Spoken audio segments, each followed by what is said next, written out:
On va maintenant faire un tour d'horizon des sorties culturelles en Suisse romande, si vous le voulez bien, avec Elsa Dupéret qui s'est penchée pour nous sur ce qu'il y avait de mieux à faire cette semaine. Bonsoir Elsa. Bonsoir, Oh, bonsoir vous, tout le la monde. cariatide de la puce à l'oreille.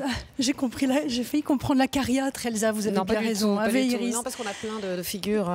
Alors je vais autour de tenter nous. déjà quel plaisir d'être là le soir pour cette réouverture, c'est fantastique.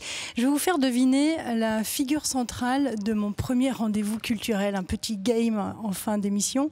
Alors son nom est celui d'un opéra très connu de Handel, un opéra populaire. Il avait aussi des problèmes de filiation. Son fils aîné notamment, il aimait se mettre des lauriers autour de la tête. C'était quelqu'un d'affable, de porté sur le pardon. Non, absolument pas en fait. Il aimait dire il y a ceux qui commandent, ceux qui obéissent. Peut-être que vous avez trouvé. Ça commence par Jules. Par Jules et ça finit par César. Vous avez trouvé tout quoique mi fili, Rotus. Et donc vous avez trouvé tout à fait, 2000 ans après, Jules César revient à Genève.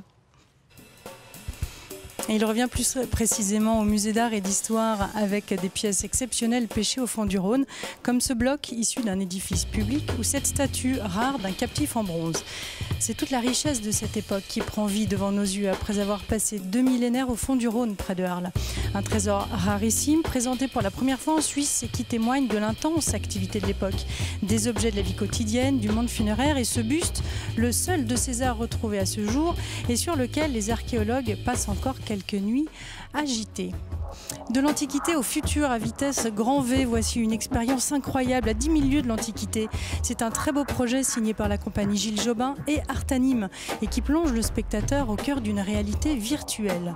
On s'équipe d'un casque, on enfile une sorte de sac à dos constitué de marqueurs qui nous situe dans l'espace. On peut serrer la main en virtuel, nos voisins peuvent danser, interagir. On ne sait plus trop ce qui est réel ou non. C'est une immersion très étrange dans un nouveau monde. Chic, on va au cinéma. On va voir le dernier film du Suisse Frédéric Chauffat et de Julie Gilbert, My Little One. L'histoire est celle de deux hommes, Bernardo et Alex, soit Mathieu Demy et Vincent Bonillo, volant à la rescousse d'un ancien amour commun, Jade, alias Anna Mouglalis, paumée au milieu du désert navarro. Sauf que, eh bien voilà, Jade a une fille, une ado, un peu farouche. Sous un soleil de plomb, tout vacille.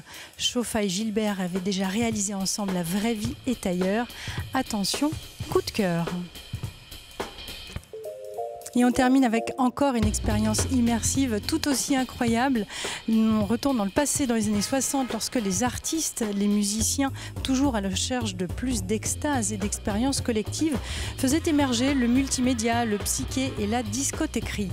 Discoteca Analytica revisite ainsi tous ces dialogues artistiques qui ont préfiguré la culture digitale et bien contemporaine, carrément. Merci beaucoup Elsa, ça donne très envie tout ça.